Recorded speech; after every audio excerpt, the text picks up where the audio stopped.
Latin bar section, hip hop bar section. So toward the rear of the building, that's where I ended up with my friends. And right around 2 o'clock, they stopped. Right around when they stopped serving alcohol, that's when we heard the first round of shots go off.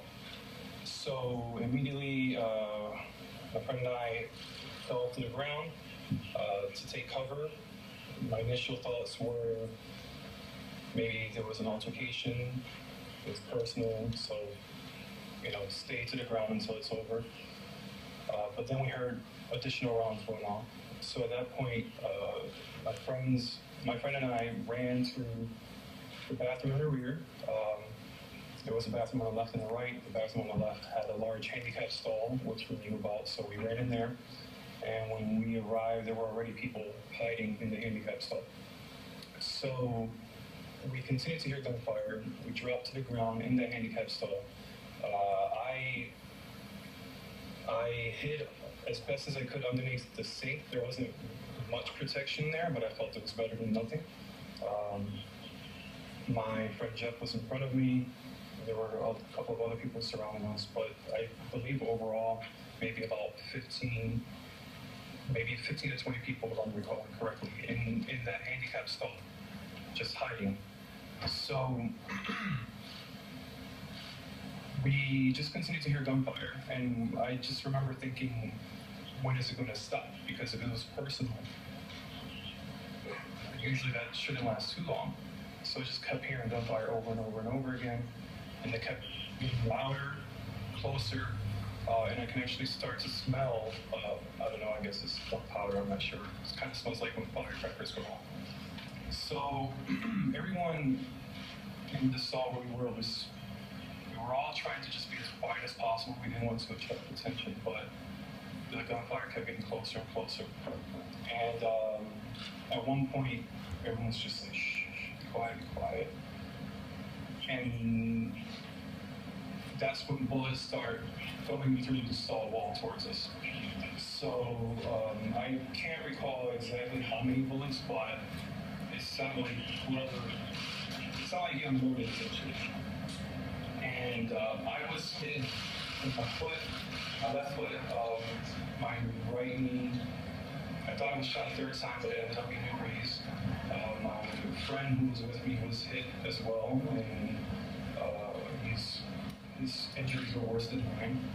And overall, there was just a lot of blood, a lot of people were hit, and even some fatalities, which were apparent almost immediately.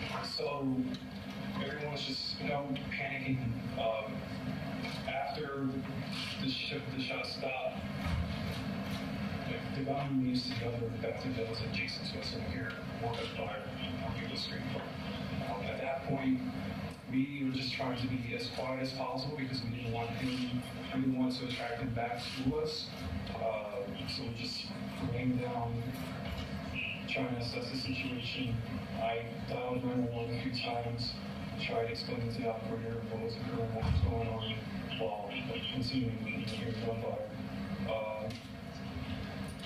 And some time went by, and kind of quiet down a little bit. I finally heard the police arrive. I heard police yelling, drop it, hands up, and but I don't know what was going on. So eventually, kind of quieted down some more. I was bleeding. My friend Jeff was bleeding a lot. I was on the ground in a pool of blood. I wasn't sure whose it was, but I felt like it was my friend Jeff because he was hit right around here. I could see a bullet hole right here. He was sweating, just overall really weak and in bad condition. And my thought process was, do we stay here and wait for the shooter to come back, or do we try to leave? So I tried maneuvering so I can exit underneath the stall, but then people, they were like, no, stay here, don't go anywhere, because you will get killed. So I stayed there for a little while longer, but everything just kind of quieted down, and all I heard was police chatter on the radio from the distance. I didn't hear any more gunfire. So at that point, I decided to, little by little, drag myself underneath the stall to exit the handicap stall where we were. Once I got out of there, I saw that there was a body in front of the door on the opposite side. I didn't see anyone else around, so I couldn't walk, so I had to drag myself out of the bathroom toward the bar area where I was initially, and until I actually saw like the face of a police officer. So when I finally saw an officer, I had my cell phone in my hand and I started waving the light so he can see me. And at that point, the officers instructed me to, like, lift my hands, drop whatever I had in my hands, and they instructed me to drag myself toward them. I yelled, I said, there are people shot, people who were killed in the bathroom, we need your help. But they weren't coming near me. They told me to drag myself toward them. So once I got, I guess, close enough, a couple of the SWAT grabbed me by the arms and dragged me outside. And at that point, I was just telling them, my friend was shot. There were several people there who I believe are dead. And there are at least 15 people in there. Like, we need your help. We need someone to go in there. And at that point, they asked me instructions on exactly where the bathroom was. And after I told them, they put me in an ambulance and brought me here.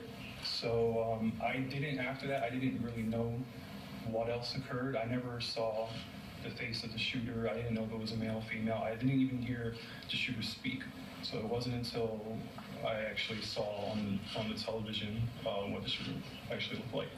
So I didn't know anything about my friend Jeff, about the third friend we were with. It was just a matter of getting to the hospital, and I was grateful to the staff because by the time I got to the hospital, they said my blood pressure was already very low. I was dizzy, cold. They gave me 2 units of blood to kind of stabilize me, and after that, it's just been here. So thankfully, I heard eventually that my friend Jeff, he was in critical condition, but as of last night, he's stable. And our third friend, miraculously, she didn't even suffer any injuries, so she's doing very well. But I'm just grateful to be alive because after seeing what occurred, I don't even know how I'm alive today. So that's pretty much what I know. When we go to patients, we do their story and then we guys then we can do Q&A and talk about that. One of the survivors there describing how he managed to hide in a bathroom when the bullets started flying and waited until the SWAT team arrived to drag him to safety. Just a harrowing account. We're going to take a quick break here on MSNBC. We will continue our coverage right after this.